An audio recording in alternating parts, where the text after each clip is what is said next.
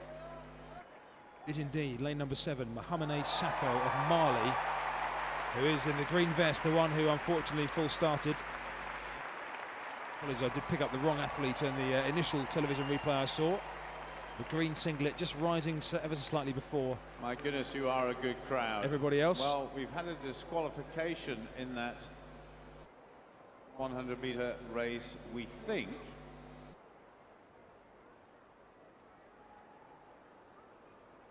We think it's Mohamed Sako. Certainly is the one being led away by the officials at the moment in their blue polo shirts and caps. And they are now having to persuade Mohamed Sako. Thanks for the applause. It wasn't a huge faulty start, but he did just ever so slightly move, and just is good enough. And he now holds his green vest to his face, covering his face in disappointment as he walks off down the tunnel just to the left of the 100-meter start area. So we reset then. We now have 7. First 2 through to the final. 2 fastest losers across all 3 heats. Ola Abidogun of Great Britain goes in the 3rd heat. And he is the fastest on paper in his heat, so he has a very good chance of making the final. Quiet for the start, please. The applause away to our right is for... Thank you. Kieran Duke, who's just finished his shot put competition. We'll bring you up to date with the result of that very shortly. We settle down on their blocks again. Once more, Zhao of China from a standing position. In 7 is now vacant. And away they go, and this time they are away to a proper start, and it's Frank Johnwell of Nigeria on the inside, but all of a sudden Zhao Xu of China making progress and comes through to win. Zhao Xu of China comfortably the winner. Elliot Mujaji and Frank Johnwell of Nigeria. And a shame for Gabriel Cole of Australia, who pulled up halfway down the home straight and ends up walking across the line. 11.07. Congratulations to Zhao Xu of China, who actually is a double arm amputee. He's amputated above the elbow on his right arm and below the elbow on his left. Frank Johnwell of Nigeria confirmed in 2nd place. It's a Paralympic record, by the way, for Zhao Xu of China. And that's setting a mark, as I mentioned, back to Barcelona in 1992. Hasn't beaten the world record, but he has set a new Paralympic record. And Noshalenko of Russia is the 3rd placed athlete. Those 7 disappear off down the tunnel away to my right. And out comes from the tunnel to my left a games maker holding up a white placard leading out a procession of athletes for our next heat in this men's 100-meter T46. This is the one that contains what I would class as the big guns. Johansson Nascimento, 200-meter champion, actually proposed to his girlfriend by telephone live link to Brazil while the Brazilian television station were covering him. His girlfriend said yes, by the way, so he's also got himself a wife as well as a 200-meter Paralympic gold. He'll look to add to that haul with 100-meter gold. He goes very shortly. The applause on the far side is for Ruslan Kadyshev of the Ukraine, who actually appears to have maybe slightly hurt himself in the process of that jump. He's got a white flag. Going on. It's been a very busy morning. The F40 shot put has finished, and as you can see from the main scoreboard there, a new world record for Wang, the new Paralympic champion, 40 meters 46. Garzuli of Algeria, a new African record, 12 meters 91. Stathalakis of Greece, 12.78 for the bronze medal. And a new British record for 19-year-old Kieran Duke of Great Britain in 5th place.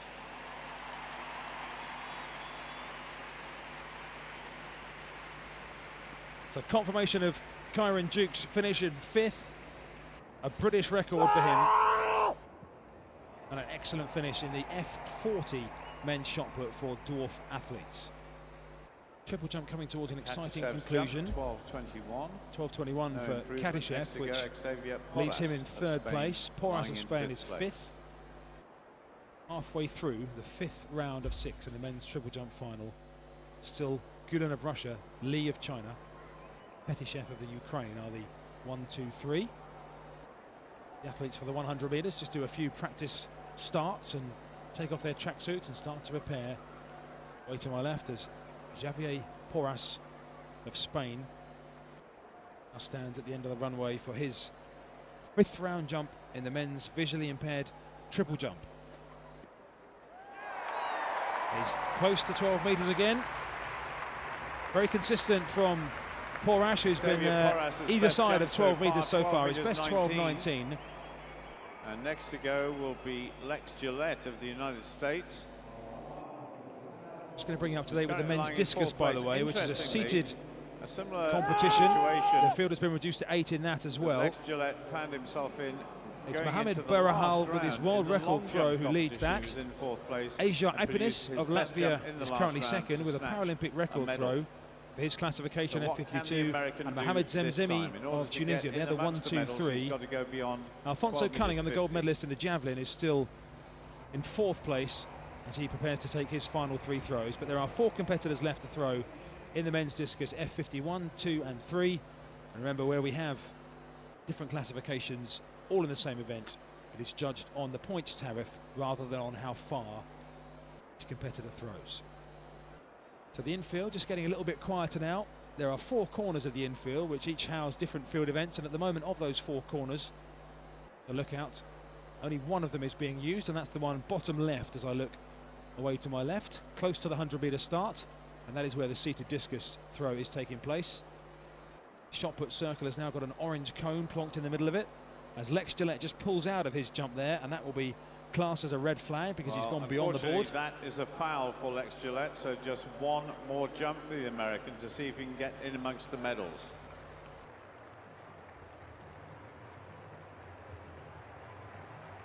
So a foul, as you heard, for Lex Gillette. He's 4th. Kurtis Katishev of Ukraine hanging on to the bronze medal at the moment. As the competitors now stand in a line, a TV cameraman with a camera under his right arm zooms in on the world champion in lane number 3, Johansson Nascimento of Brazil. Well, next on the triple jump runway, it's that man again, Li Duan of China. Li Duan waves to the crowd. In 2nd place behind Dennis Gulin of Russia. He's going to pull this time over on the triple jump runway. He's just being told to wait just a moment. He's still got his yellow China tracksuit top on and his yellow tracksuit bottoms as well. But before we go to the triple jump, we have the 2nd semi-final of the men's T46 100 meters. There's the full lineup on the scoreboard, and amongst the athletes we're going to be taking a very close look at is Suabido Galadmina from Nigeria in lane 2. He's the fastest in the field with 10.81 is Galadima of Nigeria. A million miles away from the world record. Currently being shown on the big screen in the green of Nigeria. Please welcome from Brazil, the Paralympic 200-meter champion, Johansson Nascimento. This category, remember, this classification, T46 for arm amputees, Galadima of Nigeria, Nascimento of Brazil, Kamara of Sierra Leone, Campeon of Papua New Guinea, Gonzalez Isidoria of Cuba, 200-meter silver medalist, Asumani of France, Aresti of Cyprus, the world champion over 200 meters, and Radibi of South Africa.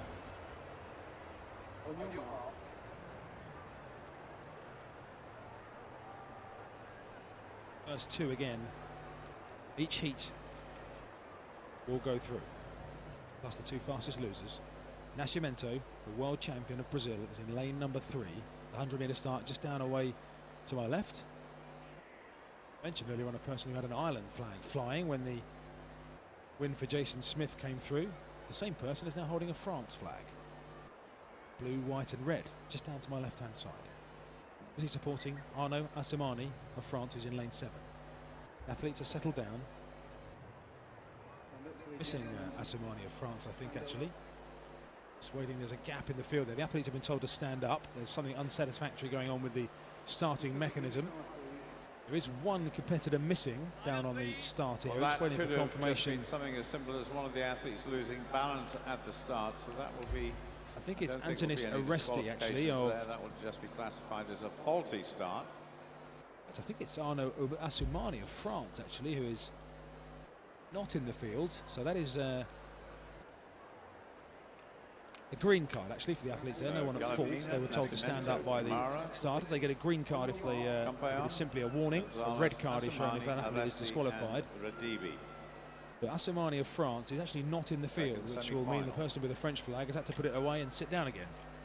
Now looking at her colleague as if to say, well, where is our man? Well, he's not in the field. There's a gap in lane number 7. So it will just be 7.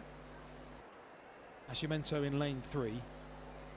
Zales Isidiria, the gold and silver medalists. The 200, likely to be the protagonist here, along with Galadima of Nigeria on the inside, more of a 100-metre specialist. In the set position, and away they go. A little bit slow out the blocks was Galadima of Nigeria, but now into his running, but it's Nascimento who leads, and Gonzalez of Cuba. They're the front two as they come up towards the line. It will be Gonzalez and Nascimento. A photo, probably Nascimento just. Galadima didn't really get out of the blocks at all there, and he is through in 3rd position. 10.94 seconds.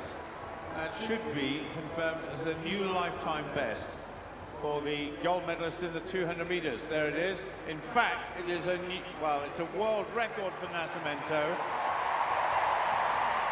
It is a world record in his classification, T45. He actually is competing upper class here. Nascimento is actually a T45 athlete running with the T46 athletes. What that basically means is that Nascimento has more impairment, a higher level of impairment in his arms than some of the others around him. He's a T45 running with T46 competitors, and therefore his world record is a world record in his classification, T45. Li Duan stands with his yellow trousers on, holds his hands out either side, makes sure everybody's looking at him, and off come the trousers again. He tosses them to his guide on the right. It's a well-rehearsed routine. Confirmation that Nascimento was the winner of that race, by the way, in the photograph that's just been displayed on the big screen. It's now Li Duan with his penultimate jump to find 30 centimetres to take the lead back from Denis Gulen of Russia. And again he aborts after 5 or 6 steps, just as he did in the last round actually, so he'll be reset. World record holder only has 2 more jumps. He's already jumped further than he jumped previously this year. 12.62 is a season's best. Still 40 seconds on the clock.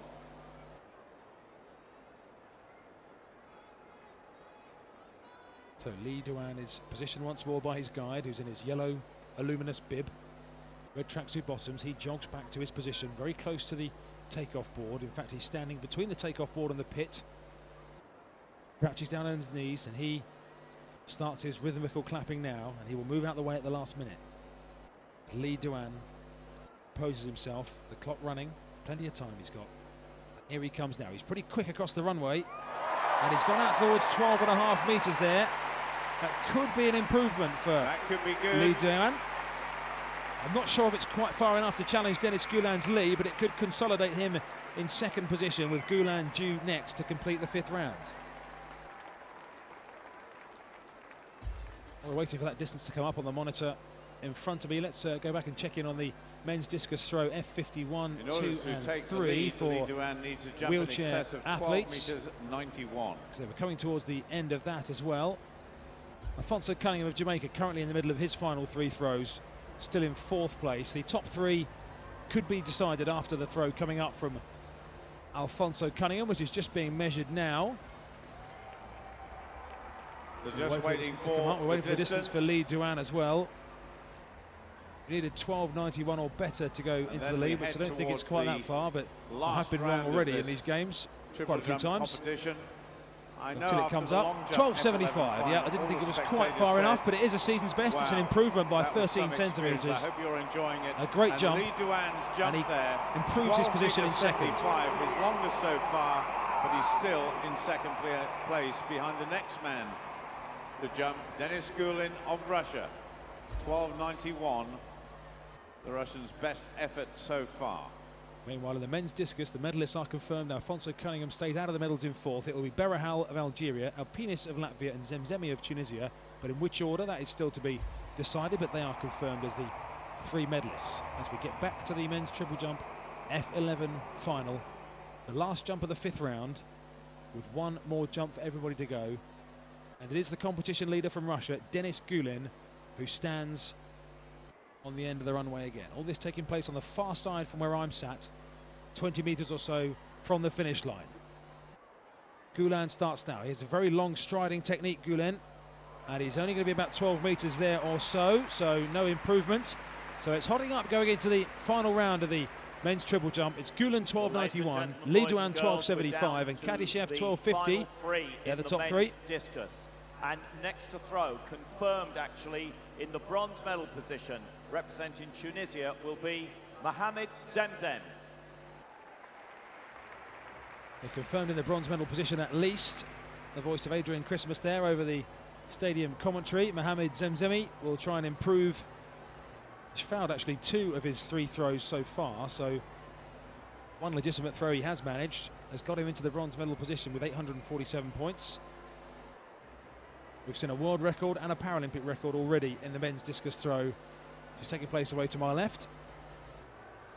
Wheelchair competitors, they can either choose to compete in their wheelchair or they sit into a special throwing frame which is being erected by a number of games makers around Mohamed Zemzemi now. This taking place in the discus carriage away to my left. By Dennis Gulen, 12.81. So now we start the last round of this triple jump contest. Miran Sahatov of Uzbekistan.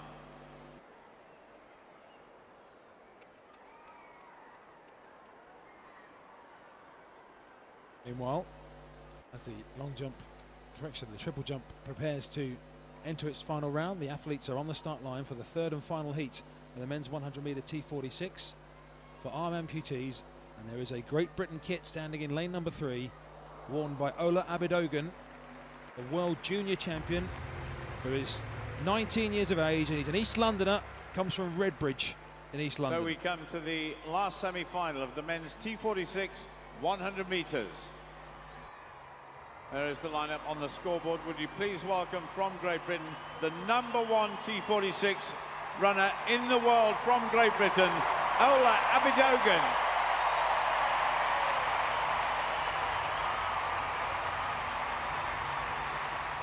And next to him, one of his main rivals in this semi-final. Please welcome from Brazil, Antonio Souza.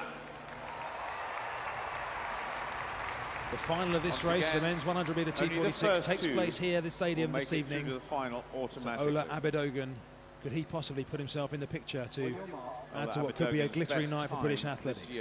Adedeji of Nigeria, Abidogun of Great Britain, Souza of Brazil, Yao of China, Mamadou Tamangi of Nigeria, Tapia of the Philippines, and Tagawa of Japan make up this 7-runner race. As I look, those names, the order I read them in, are from right to left, with lane 2 furthest away from me on the inside, lane 1 vacant, as is lane 9. Abidogun in lane 3, who carries British hopes as he looks to get through. The first 2 qualify, and the first 2 fastest losers. A full start, definitely there, unfortunately, from the athlete in lane number 7, I think, Roger. In fact, it's lane number 6. It's Ibrahim Mamudu of Nigeria, who I fear, for him, has quite clearly full started. So Ibrahim Mamudu Tamangi of Nigeria will be disqualified in a moment, I imagine. Or a false start, but let me tell you, there's still a lot to go on in the stadium this morning before we go to our lunchtime break. There's 2 victory ceremonies. I know you're going to enjoy them both. For the men's 4x100 metre relays yesterday, and we're yet to see the first appearance in the stadium this morning of 2 athletes who I know will be very popular. Shelley Woods and Libby Clegg, 100 metre silver medalist. They'll be competing later. So that was a faulty start. So we have Adedeji, Abidogun, Souza, in fact, it's been a green card that's been administered there. And Tagawa. So a second chance for Mamudu of Nigeria, who cleared out of his blocks first, but the starter's marksman and the starter between them deciding there was something wrong with the equipment rather than the athlete being at fault. So Mamudu has a lifeline, and he settles down in lane 6. Ola Abidogun, white, blue and red of Great Britain, is world ranked #1. 18 years of age. Away to a good start this time, and Abidogun got a decent start out in lane number 2. He's got the Brazilian athlete Souza going past him, but in the second half of the race, Abidogun coming strong on the outside, the Japanese athlete as well, but Abidogun gets there and sets the time of 11.22. Ola Abidogun, which is outside his personal best, but he is the winner of the heat and safely through to this evening's final. Tomoki Tagawa of Japan in second is the second automatic qualifier.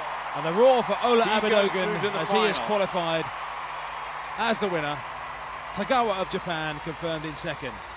Job done for Ola Abedogun, who started strongly and then in the second half of the race really managed to ease himself ahead. And just to entertain you a little bit more, I've been referring to a young dark-haired lady just to my left who's been waving various flags. She's only about 5 metres away from me. It was first it was the Irish flag, then it was the French one, which was hastily put away. And now we've got a Union Jack flying as well, so I'm not sure if there was a 3-for-2 offer on flags, but either way, she's got seemingly an interest in a number of camps, but that's great. People waving flags for whatever country. Great support for Great Britain, of course, but also many, many other countries very well supported throughout this Games. And now we've got a very busy medal podium just assembling down to my left. We have 5 people in 3 teams, so 15 in total. 4 athletes from the men's 4x100 metre relay, plus 1 guide to help them up onto the podium. Silence at the moment, though, is for Herrera, taking his final effort in the triple jump over on the far side. He's not troubling the leaders at the moment, though. He's down in 7th place. But it will be a busy medal podium in just a moment's time. And again, 2 of the dominant forces of the Paralympic Games are set to receive the top 2 medals. Russia and China. Boys and girls, we now go to a victory ceremony for the men's 4x100 metres T11 to T13.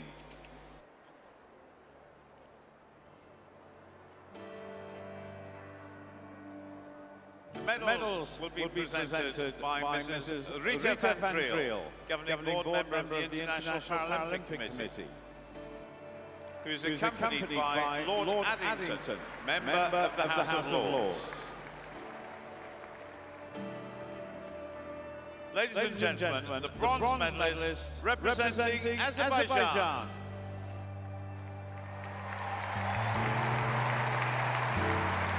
To the 4 members of the Azerbaijan team, link arms, hold them in the air, and walk forward with the help of their guide as well. And his guide runner, Pavel Setin. It's the reason there are some guides is because some of the runners run with guides and some of them don't. This is for T11 and T13, which is our visually impaired classifications. Only in T11 is it compulsory that everybody runs with a guide because the site is, well, there is no site for the T11 competitors. They run blindfolded as well.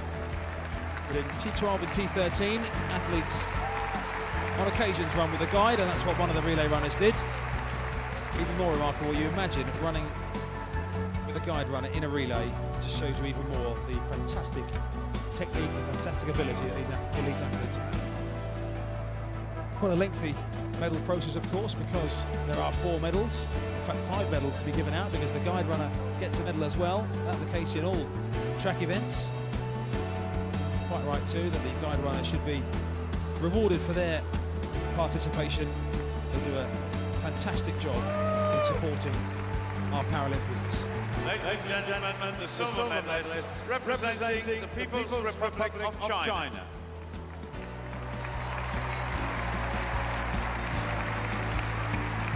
Xu Lei with guide runner Wang Lin, Yuan Yiji, Wang Yuqing, and Li Yangsong are the 5 Chinese recipients of the medals. Wang Lin.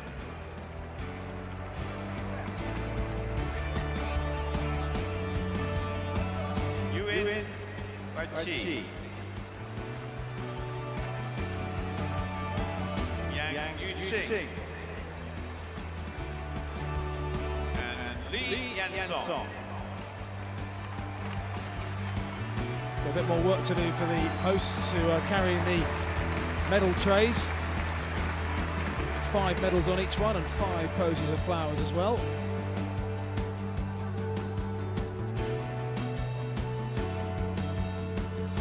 So 5 in the turquoise and white of Azerbaijan, 5 in the red, white and yellow of China stand in a line facing the stand in which I'm sat, just down to my left hand side. Very shortly they'll be joined by 5 from Russia.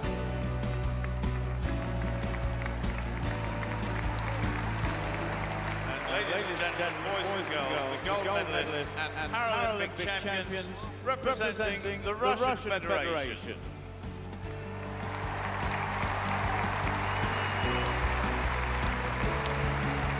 And forward they come, walking together in unison, raising their arms as they get to the front of the podium ramp. Alexei Labzin, Fedor Trishilish, and Andrei Koptev with his guide runner Sergei Petrichenko. Andrei Koptev. And his guide runner Sergei Petrichenko.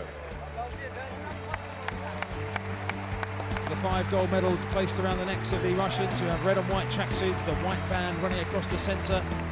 And in that white band is red capital letters spelling out the word Russia. They now receive their flowers.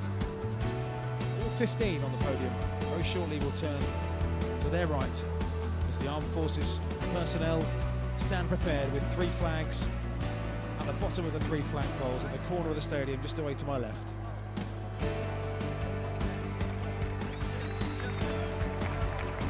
Instead of the Chinese one being on the centre flagpole, as it has been 3 or 4 times already this morning, this time it will be the red and yellow of the Russian Federation.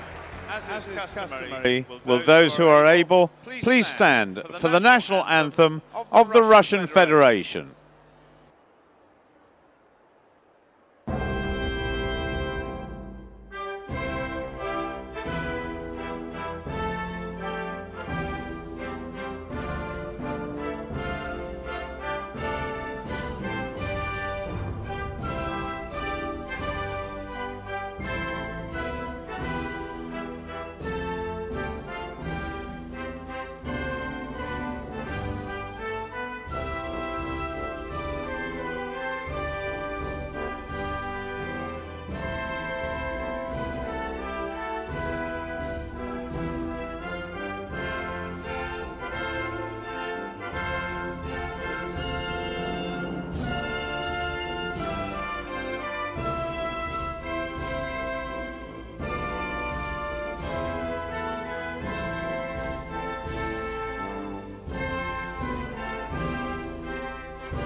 Ladies and gentlemen, your Paralympic medalists.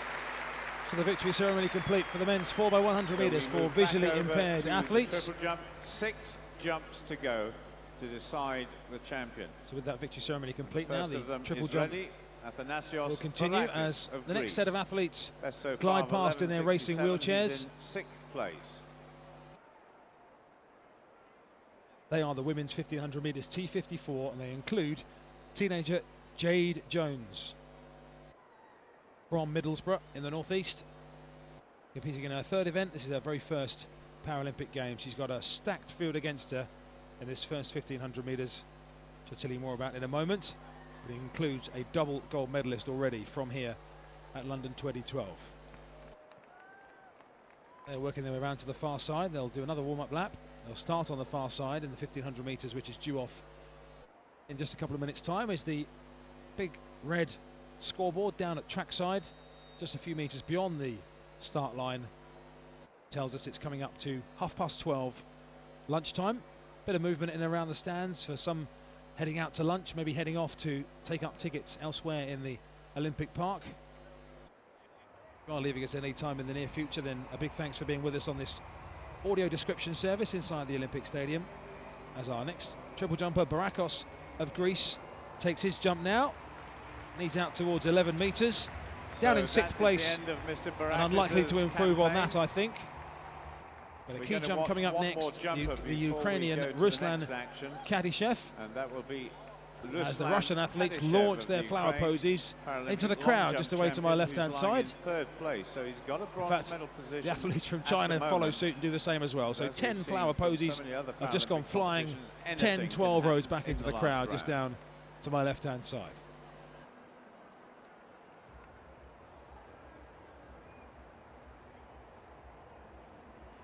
So this men's triple jump final really getting interesting at this latter stage. There are 5 to go. top 5 positions still to be jumped, and the medals still very much up in the air. Just 16 centimetres separating first from second. So quiet. And just 11 centimetres separating third from fourth. From the Ukraine, Ruslan Katishev.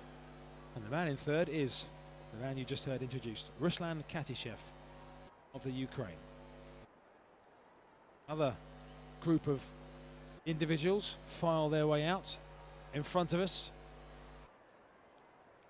The next relay ceremony, this will be for the men's 4x100 metre T34 as Katishev completes his jump. Again, it's I don't think it's going to be an improvement. He did pull up a little bit of an injury earlier on. He waves to the crowd, Katishev. He'll have to wait and see whether his jump is going to be good enough to get him a bronze medal. But this victory ceremony for the relay includes the bottle green tracksuits of South Africa and the T44 classification. That includes a certain Oscar Pistorius. 100 metre relay. He will line up in the men's 100 metre final T44, which takes place this evening in the stadium just before 25 past 9. By Mrs. Rita Van Driel, governing board member of the International Paralympic Committee, who's accompanied by Lord Addington, member of the House of Lords. Ladies and gentlemen, the bronze medalists representing Germany.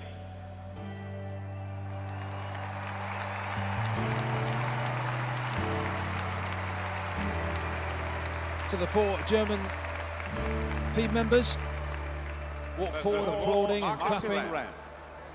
Black tracksuit bottoms, white tracksuit tops with red hoods, receiving their medals. David Bear. It was a really thrilling 4x100 metre relay here in the stadium last night as Oscar Pistorius eventually about to get his hands on a gold.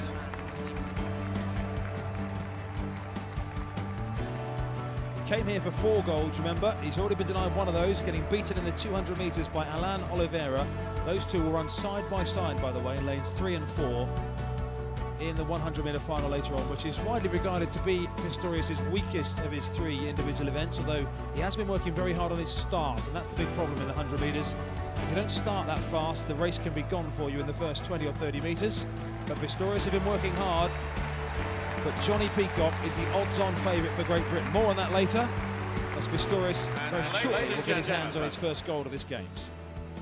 The silver medalists representing the People's Republic of China.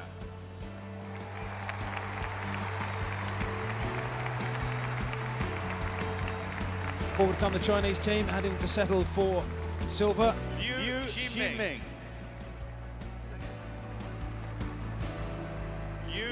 Liang. Ji Hexing.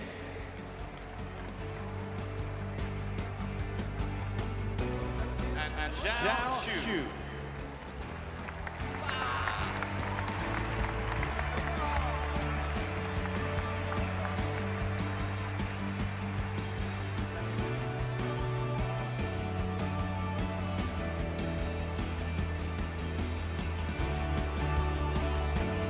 Flowers just being presented to the Chinese quartet. Liu, Shui and Shuao receive their silver medals. A wave to the crowd.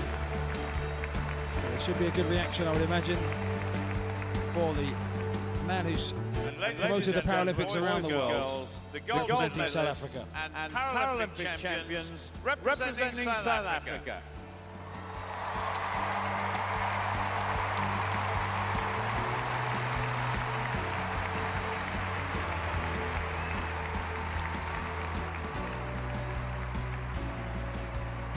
Kelo Radibi. Kelo Radibi, a double arm amputee. Ivan Smith, a single arm amputee, his left arm amputated below the elbow. Arno Furi, who runs also in the 100 metre final.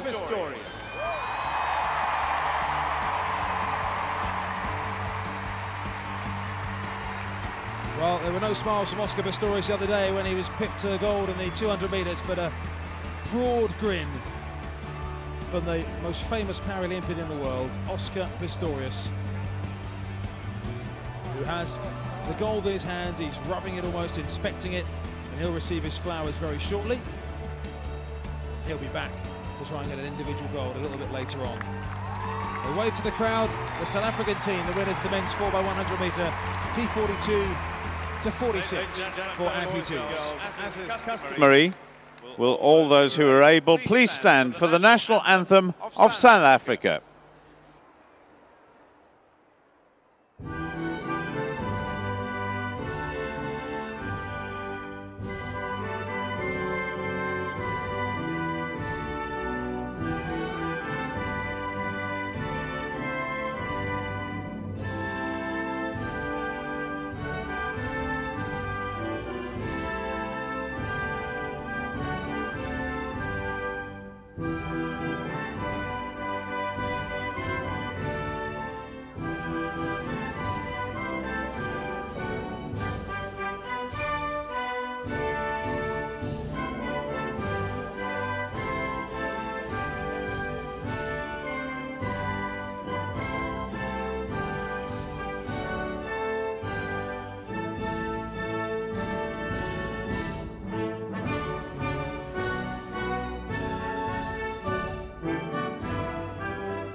The South African national anthem and their men's 4x100 metre amputee quartet, anchored by Oscar Pistorius, take the gold ahead of China and Germany. And all 12 are going to try and now get on the centre podium again, which is easier said than done. A few of them having to kneel down in front to make that possible.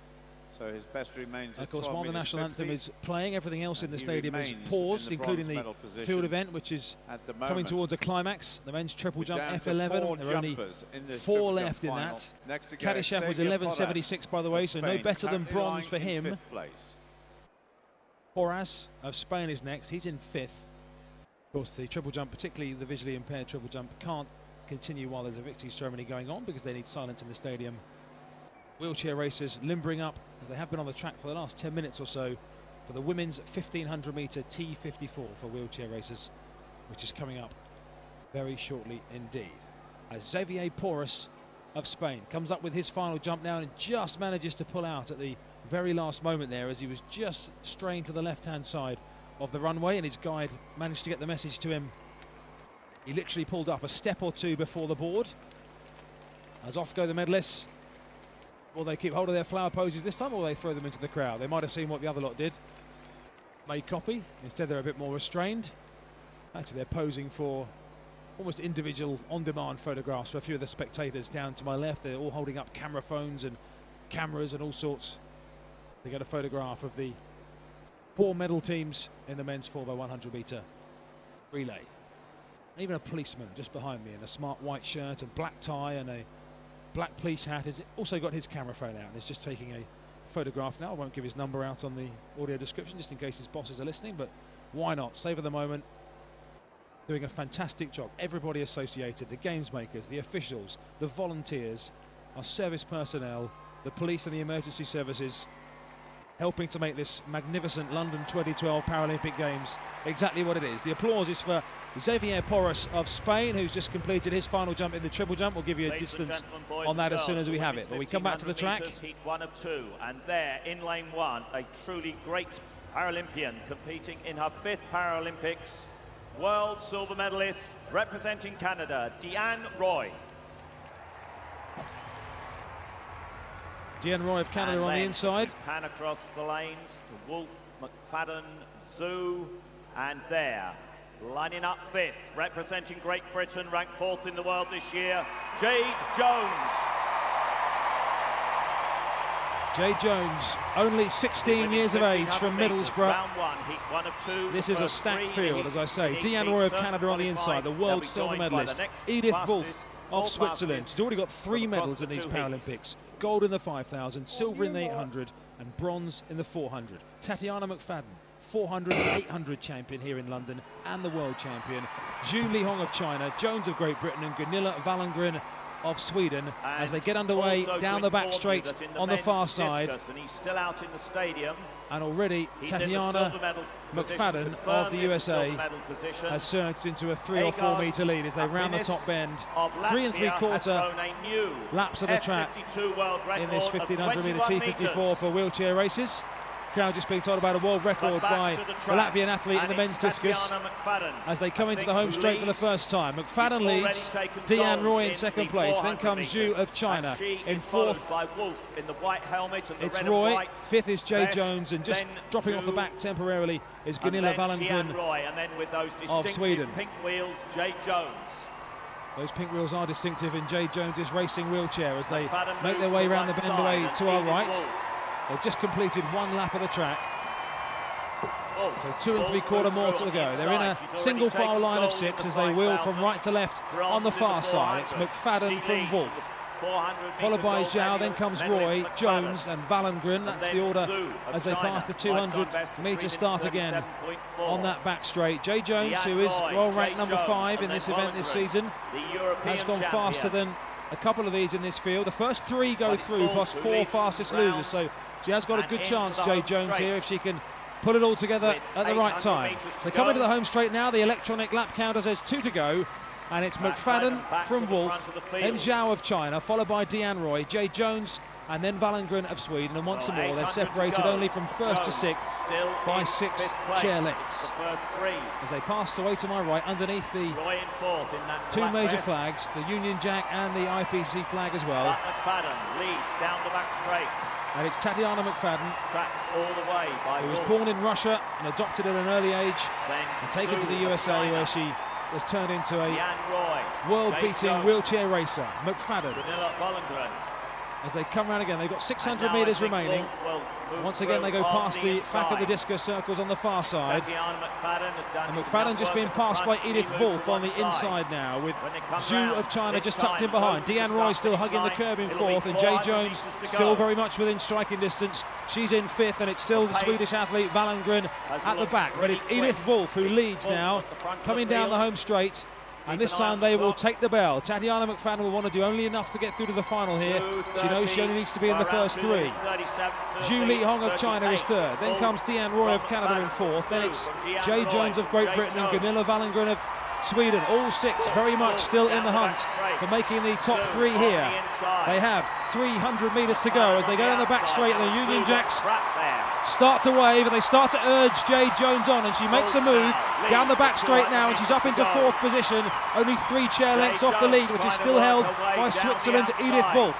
200 metres to go. It's Wolf from McFadden from Zhu. Jay Jones just now slipping back into 5th position, and Wallengren 6th as they come round now into the home turn, swinging their chairs left, head down and hard racing towards the line. 50-60 metres to go. Jay Jones trying to put in a final spurt. It's still Wolf on the inside from McFadden. Zhu finishing fast for China down the outside, and Zhu may well have the momentum to get there. She does. It's Zhu from Wolf from McFadden from Roy, and Jay Jones in 5th position, but that may well be enough to get her through. There are 4 fastest losers, remember, from the 2 heats.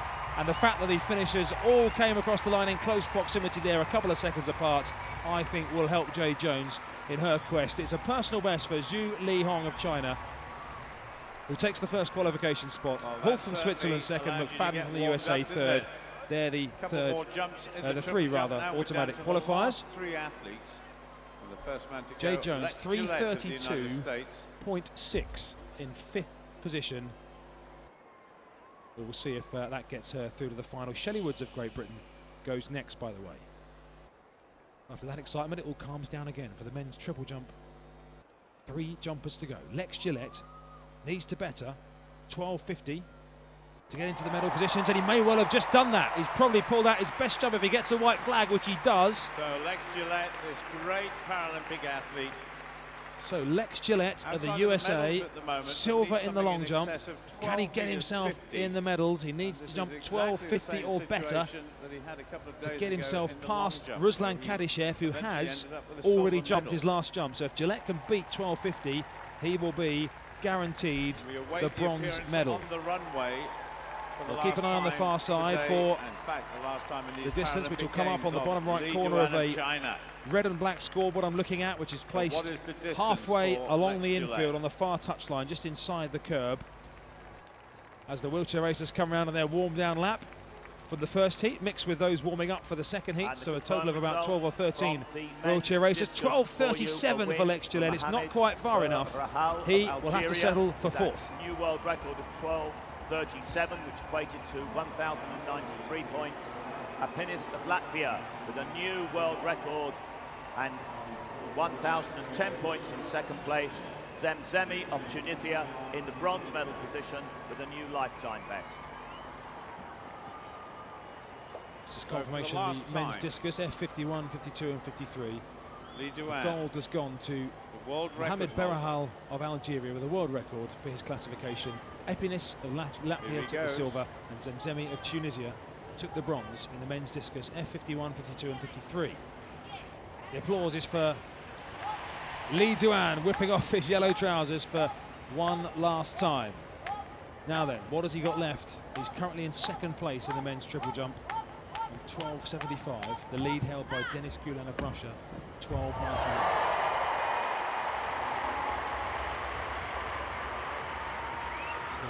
Falls into hush. Lee Duan needs to improve on his season's best that he's already set in this competition.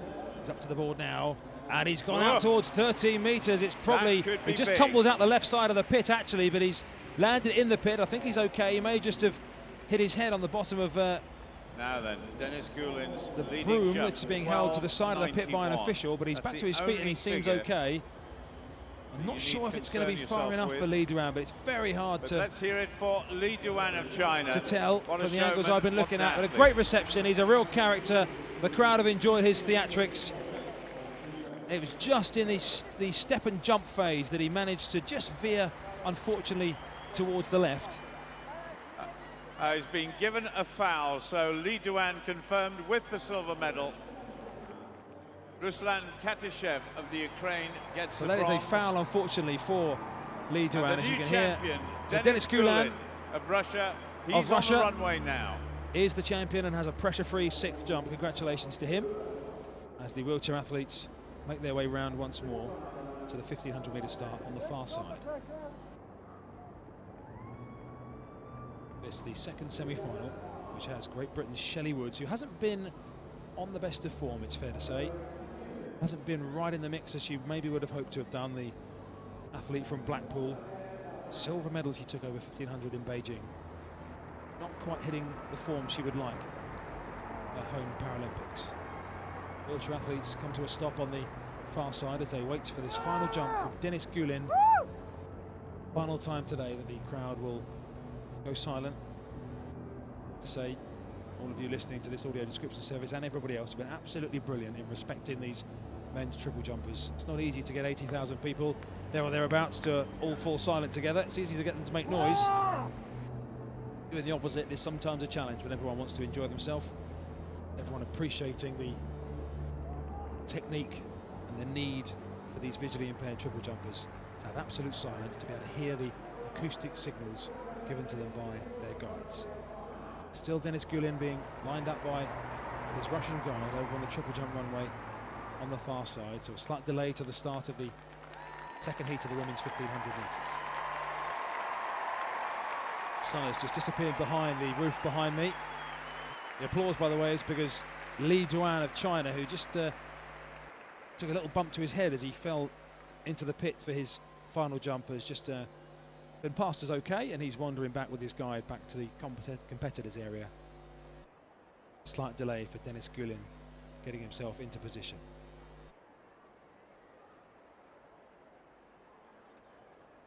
At the moment the infield is all quiet. All the field events taking place in this morning session have now concluded, apart from this triple jump, which has one more jump to go.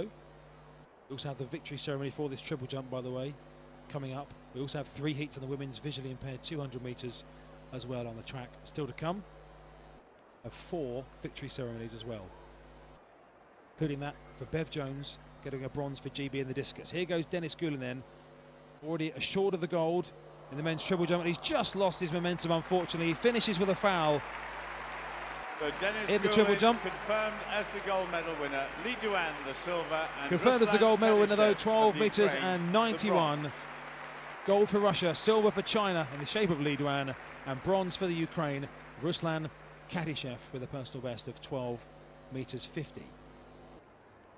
Handshake from Gulen for his guide. Well, ultimate as we prepare to all of those athletes. Onto the start line. Final round of applause for all of for them. The second heat of the women's T34, 1500 metres. A great round of applause for all the competitors in the men's visually impaired triple jump and for all their guides as well. That sting tells you we're ready for our next event. Ladies and gentlemen, boys and girls, back to the track for the second of the 2 heats in round 1 of the women's 1500 metres T54.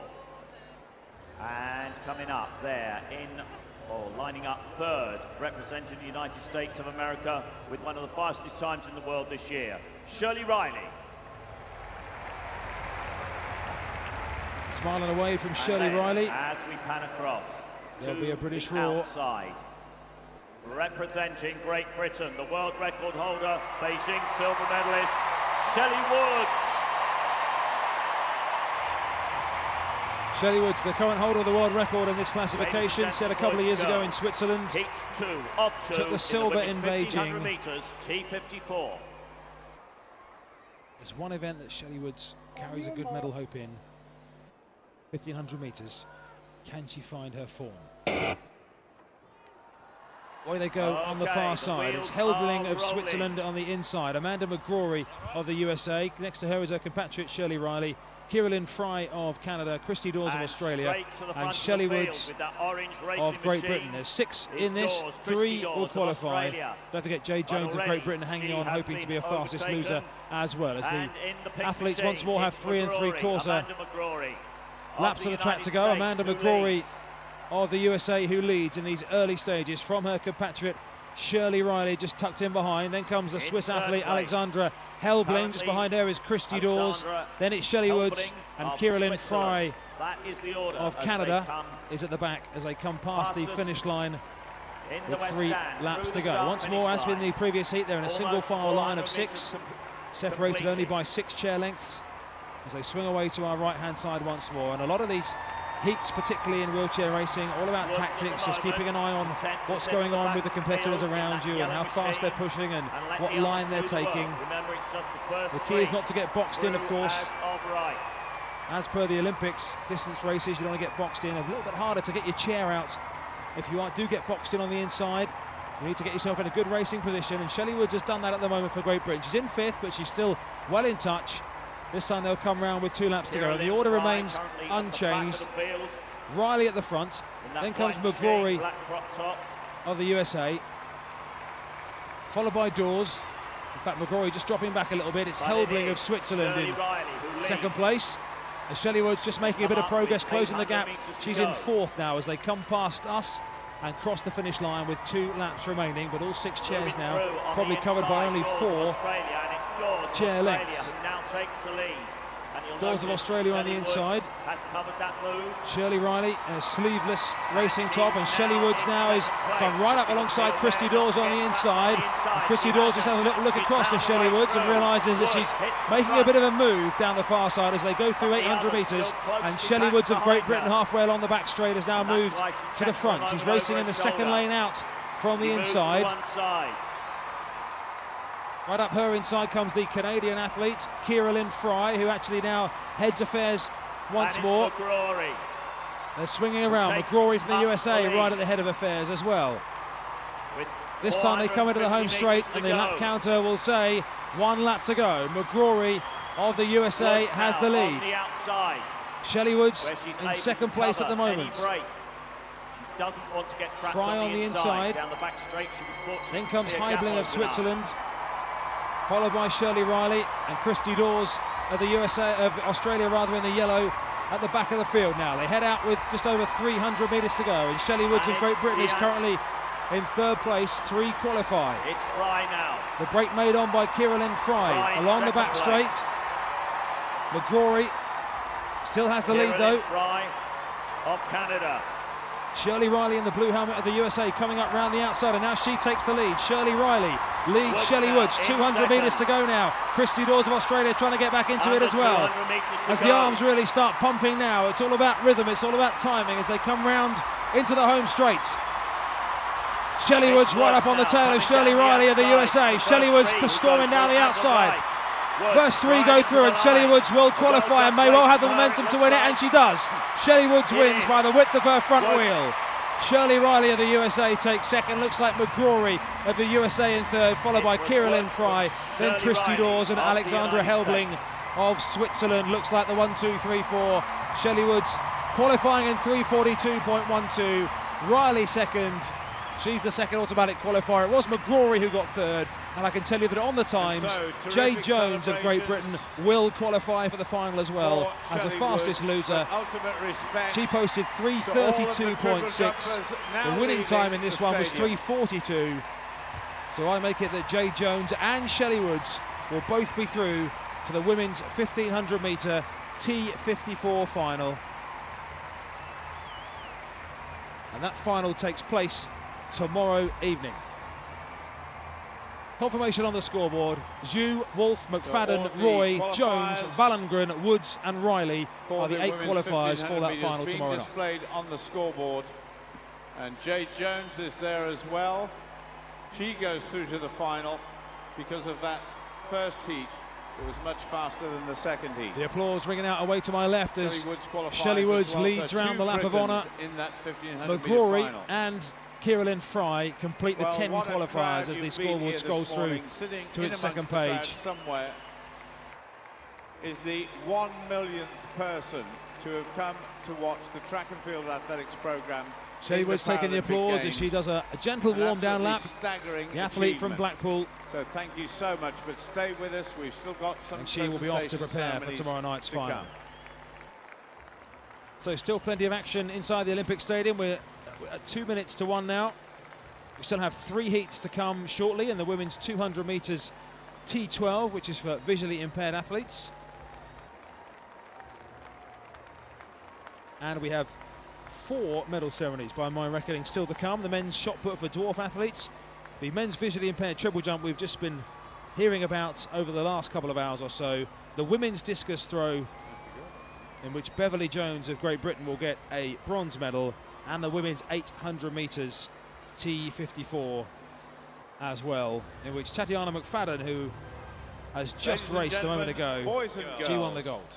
Next, the victory ceremony for the men's F40 shot put.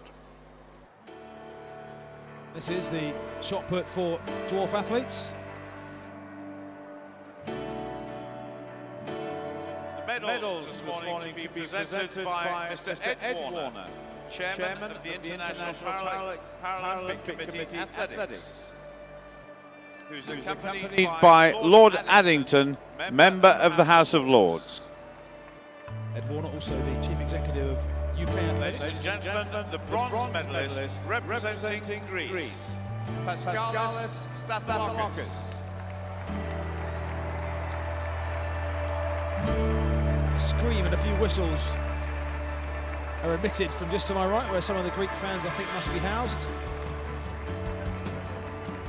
Paskalis Stathalakis of Greece is the bronze medalist in the men's shot put F40.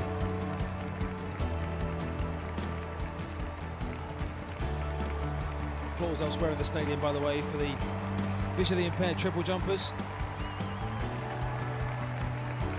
who are being led away. A number of them in wheelchairs, and some of them also going in the opposite direction on foot as well. Algeria, Hachini Ghazuli. Hachini Ghazuli runs his hand across his chest, pointing to the word Algeria written in green on his white tracksuit top. And he is presented with a silver medal by Ed Warner.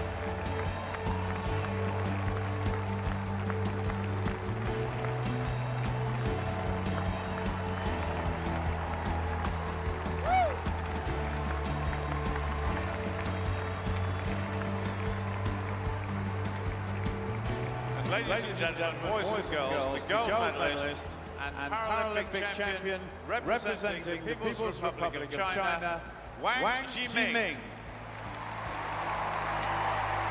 Another gold for China. Wang Jiming.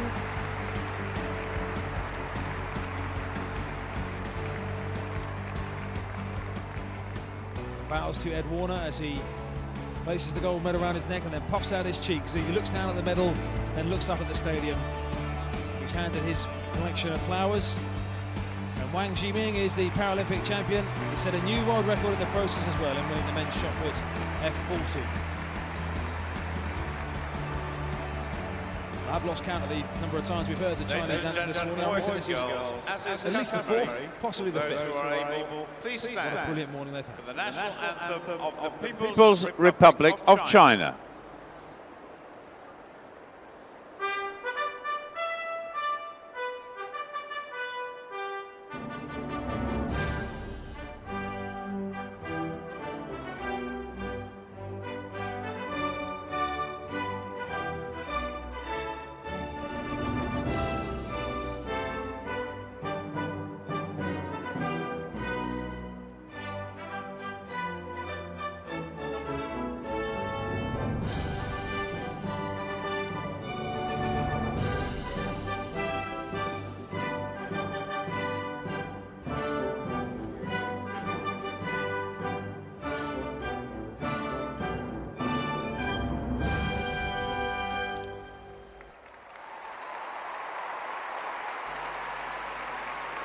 Ladies and gentlemen, your Paralympic medalists. Wang Jiming, the champion for China, as quite a few spectators now following that victory ceremony decide it's their moment to leave and head off and get some lunch elsewhere in the Olympic Park. If you are leaving our audio description service anytime in the near future, then a big thank you from me, Chris Temple, for your company over the last couple of hours or so. If you aren't coming back to any of the Paralympic athletics, audio description provided here by myself and my colleagues for every single session of Paralympic athletics inside the Olympic Stadium. They appreciated the cooperation of the crowd, and I'm sure we'll get similar feedback from all the triple jumpers. I hope you enjoyed that competition, and you can enjoy the medal ceremony of the F11 triple jump in just a little while. But we've still got quite a bit to come here in the Olympic Stadium for you to enjoy. And what are all these young people not doing at school today? Excuse me, Paul Dickinson More on the PA system there, as you heard. Just doing here? As a number of youngsters pop up on the big screen, waving. Paul Dickinson just inquiring, if you missed it, as to why they weren't at school. It's not a bad first week of school, is it, to get a trip to the Paralympics thrown in as part of your entry into a new school year. But it's absolutely brilliant to have so many youngsters here. What an experience for them, and I'm sure for teachers and helpers and parents alike who may also be here. Various different school parties now being picked out on the big screen. Great Paralympic track and field athletes. And I know some of you will be listening to us on the audio description service, and very welcome you are as well. Athletes, that's visually impaired athletes. So the stadium probably, I would say now, around about maybe half full. But those who are staying, if you are just about to walk out, hang on just a few minutes at least, because there was a Great Britain tracksuit worn by Beverly Jones of Wales, striding out behind the medal podium. For the first time today, we'll see a Paralympics GB athlete stepping on to the medal podium as we have the presentation for the women's F37 discus for those with cerebral palsy. That coming up in just a moment's time, as the athletes and hosts and dignitaries are now all stood in position just down to my left-hand side.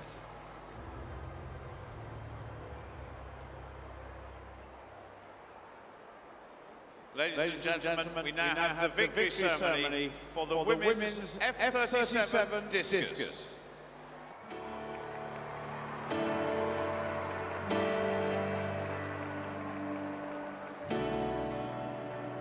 Medals to be presented by Mr. Ed Warner, Chairman of the International Paralympic Committee Athletics,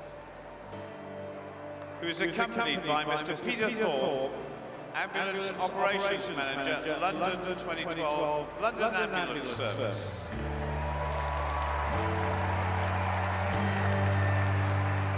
Ladies and gentlemen, the bronze medalist representing Great Britain, Beverly Jones. Well, Beverly Jones had a full lap of honour earlier on those who stayed inside the Olympic Stadium, and there are many of you, as you can hear. The Union Jacks are flying for Beverly Jones, the bronze medalist in the women's F37 discus. She holds her bronze medal aloft, gives it a kiss, and now receives her posy of flowers. Beverly Jones with dyed coloured hair, looks sort of reddishy, darkly red colour from my position here. And she waves and savours every moment of her big day in the Olympic Stadium. Ladies and gentlemen, the silver medalist representing the People's Republic of China, Xu Quping. Xu Quping of China is the silver medalist. The Chinese proving too strong for Bev Jones, unfortunately, with China taking both gold and silver.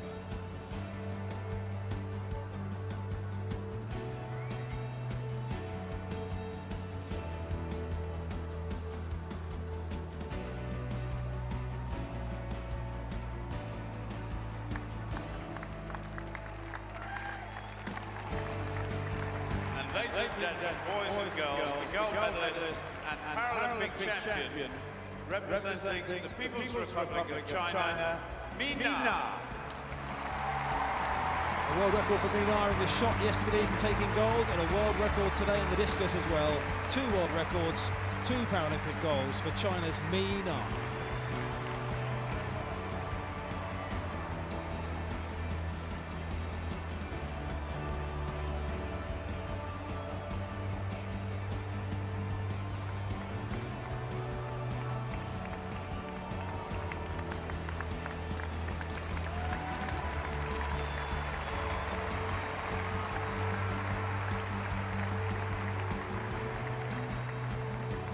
Ladies and gentlemen, boys and girls, as is customary, will those who are able please stand for the national anthem of the People's Republic of China.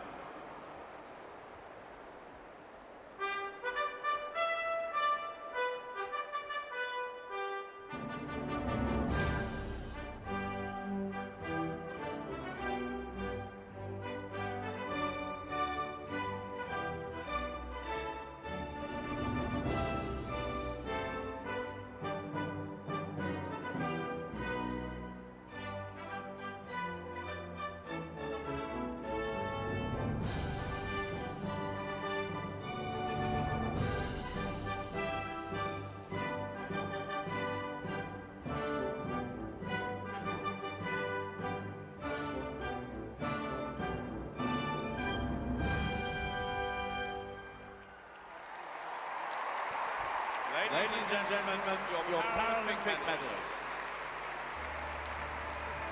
Well, the Chinese anthem playing a great moment for Bev Jones. Congratulations to her, bronze medalist, as she steps onto the top podium and shakes the hand of the Chinese gold and silver medalists as well. So, we still have, I'll make it 6 things to come in this morning session.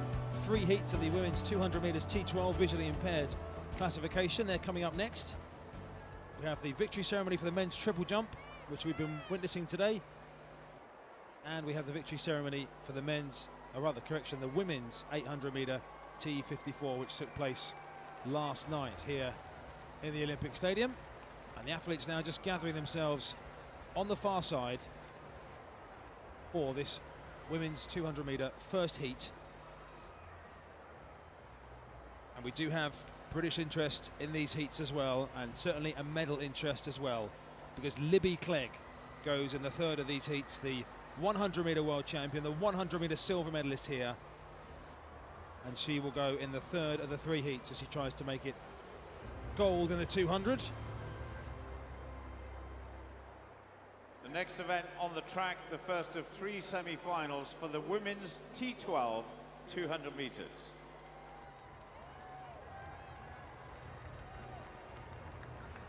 There's the full lineup and one of our featured athletes in this race, representing France, the defending champion and already the Paralympic gold medalist for 400 meters here, Asiya El Hanouni. Asiya El Hanouni, who will retire from Paralympic sport after these games, world record holder and the 400-meter gold medalist. As you just heard Paul Dickinson say, the 100-meter gold medalist is also in this particular heat. That's Zhu Guoha of China, Daniela Velasco Maldonado of Mexico, Bolha Sienkiewicz of Belarus on the outside. T12 for visually impaired. 3 of the runners will run with their guide runners. Only Sienkiewicz on the outside. He's not using a guide runner. Guide runners are being used. The 200-meter run in lanes. The athlete and the guide runner each either side of the white lane markings. Athlete gets to choose whether their guide runner is on the inside or the outside. Away they go to a good start. First time, and a very strong start by Zhu of China in lane number 3. He was already leading, coming round into the home straight now. El Hanouni's got a bit of work to do here. Only the first one is automatically guaranteed to be through. Zhu now tying up a little bit as El Hanouni comes down the home straight. The two are very, very close together as they come up towards the line. It's going to be El Hanouni, I think, just gets it on the line. El Hanouni very close. Zhu in second place. 24.81 seconds. It's a new world record. I make that. We've just seen a new world record. Wow, what a way to head towards the climax of the session. Asiya El Hanouni has just broken her own world record set in Beijing 4 years ago. 24.80 rounded down, so she's knocked 400th of a second. It's an Asian record for Zhu Guoha of China. And Sienkiewicz of Belarus. New lifetime best, 26.97. A terrific finish there by a wonderful athlete, Asiya El Hanouni of France.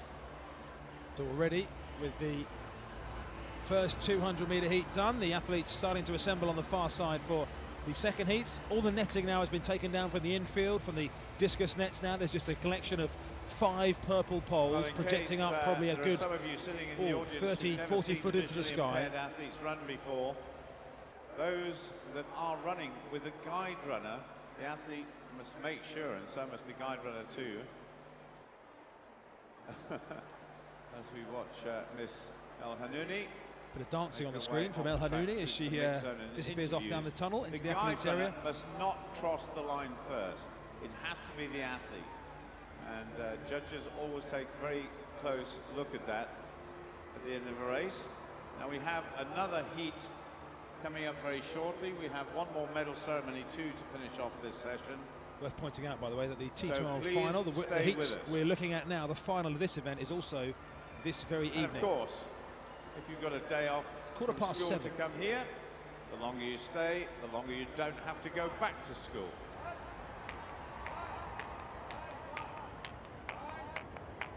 Who cheers from some of the youngsters around the stadium? Very disappointed you're not going back to school.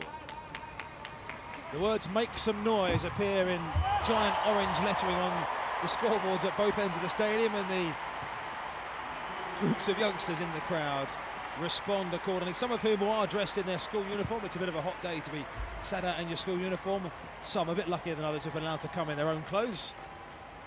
A large collection of young gentlemen, probably around the age 12 to 15, somewhere around about that, all clad in their smart white school shirts and dark school ties. Just down to my left-hand side, and quite rightly squeezing every minute's entertainment they can out of their trip to the Olympic Stadium. The stadium's not going anywhere, of course. Some of the Olympic Park is being reused. I know, for example, the velodrome is being taken apart and transported elsewhere in the country. The Olympic Stadium capacity, I believe, is set to be reduced, but its future use yet to be decided, of course. Probably the most likely option is to be turned into a football stadium to be used by one of the local clubs, but that's been a political battle that's been going on for quite a while. But some of the Olympic Park will also be staying in its current form for use by the University of East London, amongst other things. So it's not as if it will all, the whole Olympic part will be packed up and taken away. Everyone talks about the legacy of both the Olympics and these Paralympic Games as well. A template for the future, certainly these Paralympic Games. And the facilities that will be a part of that legacy, not just here, of course, in the Olympic part, but elsewhere across London and a bit further still, maybe down, for example, at Weymouth and Portland, where the sailing has been taking place across both events. Eton Dorney, where the rowing and canoeing events have been taking place, and other venues as well. The legacy will remain. We have a cute baby on the big screen at the moment, very sensibly dressed with a white frilly sun hat on, being held under her arms by her father. I presume it's her father. It could be any random man who's just picked the baby up, but hopefully it's her father. He has a fedora hat on and sunglasses as well. And now, as we wait for our next track action, as the athletes assemble over on the far side for this second heat of the women's 200 metres, Libby Clegg of Great Britain, probably fittingly, goes in our very final track heat of this first session here on Thursday, in the Paralympics, day number 8 of athletic competition. A little look ahead to tonight, by the way, while we're waiting for some further action. As I mentioned earlier on, if you haven't got tickets for this evening, and some of you hopefully will have, but very difficult to get hold of tickets, do make sure you're by a radio or near a television, because David Weir goes for his 3rd gold in the men's 800 metres. The men's 100 metre T34 final, Johnny Peacock of Great Britain. We have a number of British finalists and a number of strong medal hopes this evening for Paralympics GB. So the introductions now for the women's 200 metre T12. Please welcome from the Ukraine, Oksana Botarchuk. Oksana Botarchuk, the 100 metre bronze medalist here in silver in Beijing, representing the Ukraine. Medalist in the 400 metres earlier on in the Paralympic Games. Alongside her in lane 3 is Hanka Kolnikova of Slovakia.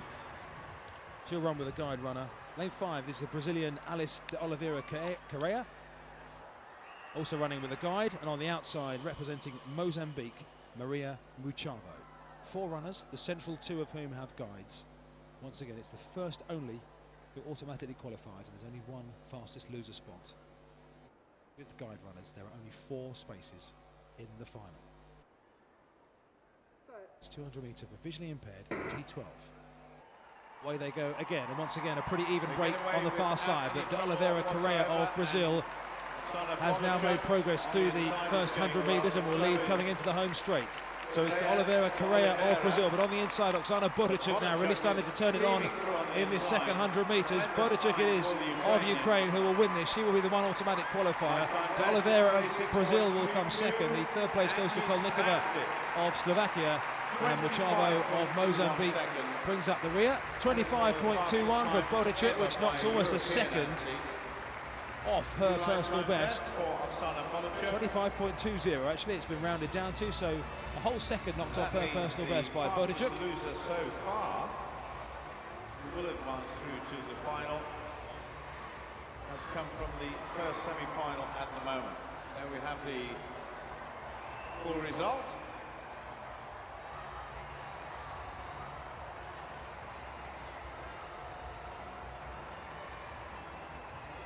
Well, we've still got one semi-final to go, and in the next semi-final is a lady who won the silver medal in the 100 metres, Great Britain's Libby Clegg.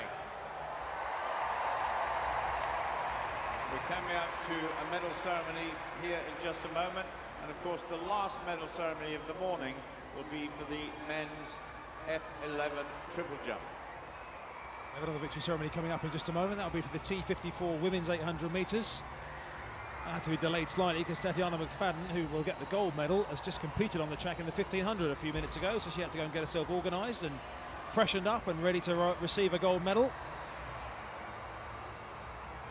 Again, the cheers from groups of youngsters appearing on the big screen, enjoying their moment. Libby Clegg, by the way, will either have to win her heats coming up, only one qualifies, remember, or beat 24.89 seconds. Which I make it was just outside the previous world record, which El Hanouni broke in the first heat, because there's only one fastest loser spot. So she'll either have to win the heat, Libby Clegg, and she isn't the fastest on paper. Zhu Jiaqing of China, who will go in that, is the fastest. But before we get to that final heat, we have the victory ceremony Ladies and gentlemen, boys and girls, we now have a victory ceremony for the women's T34 800 metres.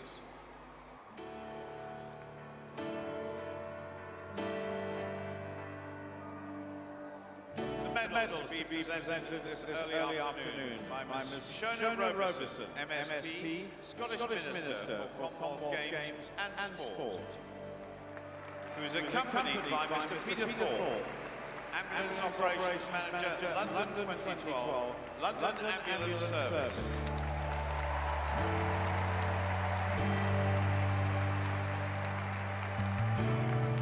Ladies and gentlemen, the bronze medalist representing the People's Republic of China, Zhu Lihong.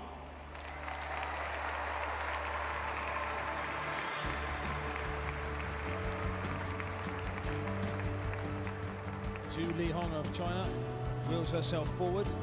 Athletes, of course, changing out of their racing wheelchairs to their more everyday wheelchairs.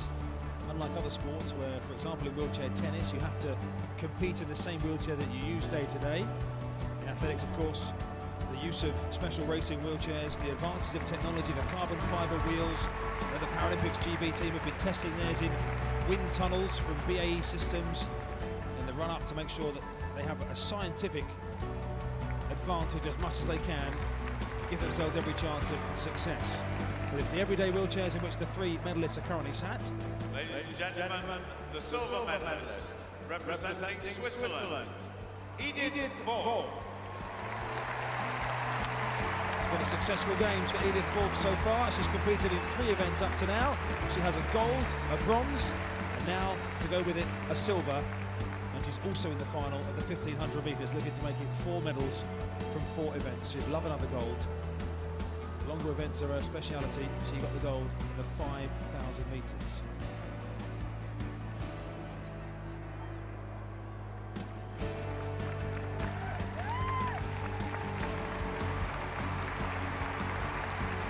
Ladies and gentlemen, boys and girls, the gold medalist and Paralympic champion, representing the United States of America, Tatiana McFadden.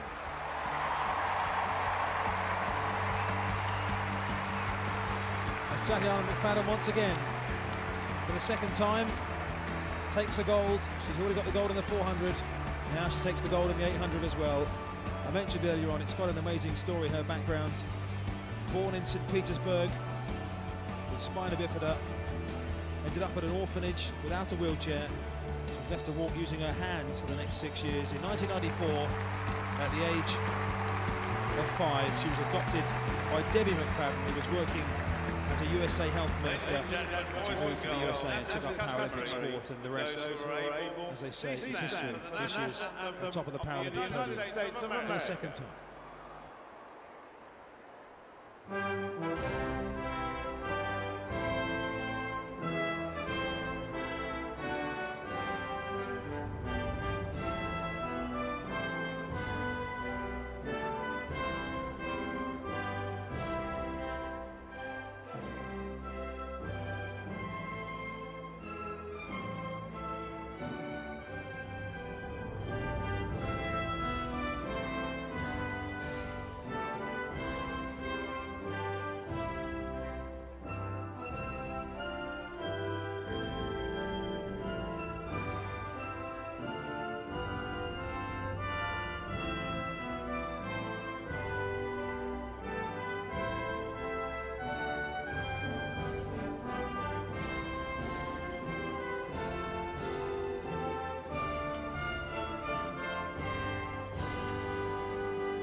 Unsurpassed so far, Tatiana McFadden of the USA in her grey USA tracksuit top with her hair, dark hair, held back by a red string-like hairband. One more race to go. Is now joined on the top podium for photographs. Boys and girls, are you having a good time? Sorry, we've got double glazing in front of us here. I can't quite hear you. Are you having a good time? that's good. Great noise, considering the stadium is around about half full at this stage.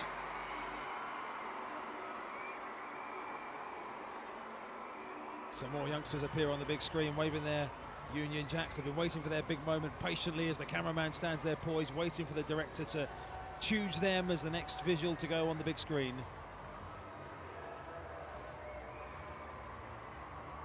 So the medalists for the 800 metres now disappear off down the tunnel, waving as they go, led off by our female hostesses in their purple dresses. And the oohs and ahs now are for a sleeping baby in arms with a dummy in its mouth. Its head tilted backwards, held by an adult. And now we come back to the track for our last track action. Ladies and gentlemen, our final event. Please welcome the athletes for the women's T12 200 metres. And the athlete in lane 3, the silver medalist in the 100-metre final. Please welcome for Great Britain, Libby Clegg.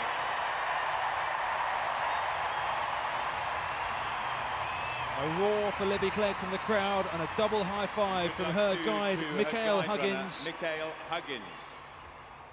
A silver medal in the 100 metres. She's the world champion at both 100 and 200 is Libby Clegg. And only the winner, remember, goes through to the final. She'll have to beat 24.89 seconds. If she doesn't win, that'll be the one spot for a fastest loser. Mwangi of Kenya on the inside without a guide runner. Libby Clegg in lane 3 with Michael Huggins as her guide. Elisabetta Stefanini of Italy in 5.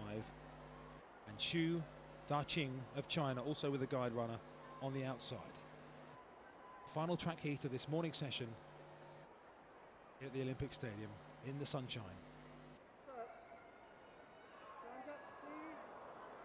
Faulty start over there, an unsatisfactory start, so the competitors will be reset. Problem with the start. There's a bit of time to tell you that Libby Clegg was born in Stockport. She now lives in Loughborough and trains at the National Performance Centre at the Loughborough University, of course. Gold medalist in both the 100 and the 200 at this year's European Championships in Holland, and the 100-metre gold medalist, as I said, bronze in the 200 in the World Championships.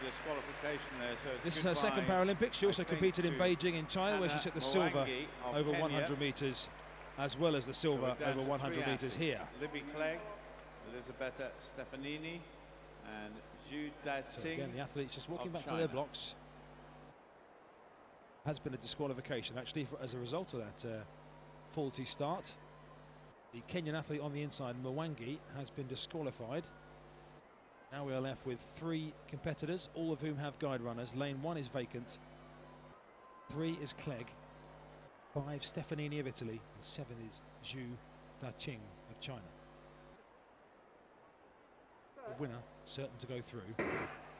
Into the set position they go. And Libby Clegg and Michael Huggins get off to a very good start already on the inside. They're up on the runners outside with the Italian pair, Stefanini and Di Marcello. Libby Clegg's got a little bit of work to do because Xu is going well for China on the outside at the moment. It's Xu of China who leads by a couple of metres. Libby Clegg, though, closing the gap ever so slightly, but I don't think that he's going to get there in time. Xu of China is going to win it by around about a couple of metres. Xu wins it at a new world record of 24.8. The world record has gone again, equaling the mark in the previous heat. Xu Daqing, 24.8. Now that means Libby Clegg may struggle to get in as a fastest loser. We'll wait to see on that one. Her time will be confirmed very shortly. Needs to be 24.89 or better for Libby Clegg. It's 25.1. It's a personal best, but Libby Clegg will not make the final, unfortunately, in the women's 200 metres. Lifetime best, and I think therefore a new British record for Libby Clegg of Great Britain.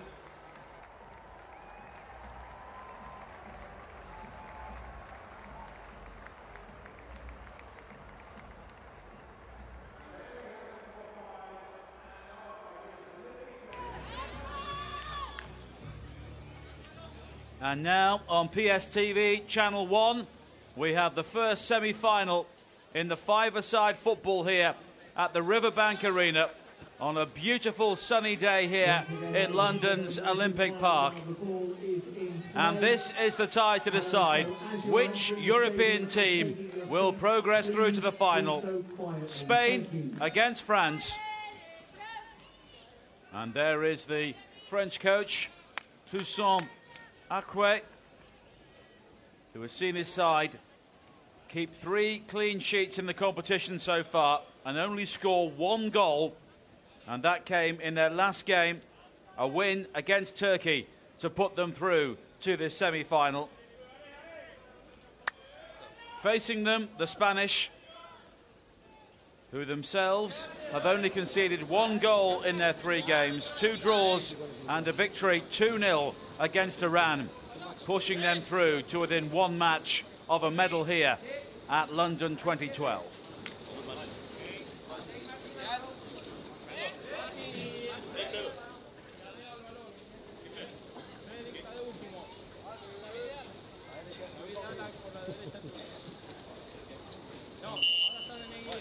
And the French in all blue, playing from left to right, get this game underway. 5-a-side football in the Paralympics for blind and partially sighted players, although all players wear a mask during the game to ensure there is parity. And there is the first foul conceded within the opening 30 seconds. Just a clip of the heels there from Baron on Acosta.